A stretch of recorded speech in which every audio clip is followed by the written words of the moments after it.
دنیا مردار ده او د دې طلب کون کې پیغمبر علیه الصلاۃ والسلام فرمایي دا سپی دي که بالفرض سړی دین پریدي سړی موس پریدي سړی او دس پریدي او د الله رب العالمین عبادت پریدي د صرف دنیا په منډي ووي کنه نو د انسان مثال د سپی دی یو سړی صوم د صلات پابندي نه کوي موز نه کوي او دس نه کوي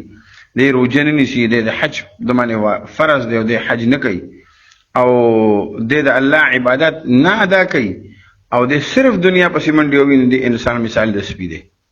پیغمبر علیه الصلاۃ والسلام فرمایي الدنیا جیفه دنیا خو مرداره ده وي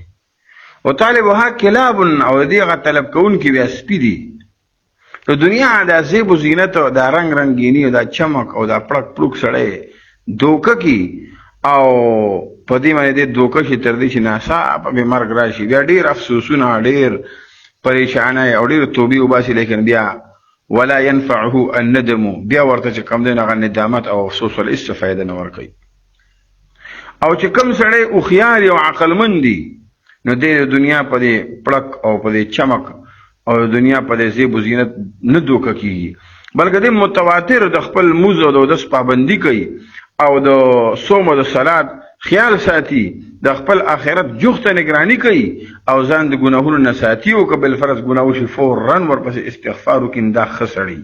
دنیا کے حسن ظاہر پر اگر تو جائے گا تو عالم فانی سے دھوکا کھائے گا یہ منقش سام پہ ڈس جائے گا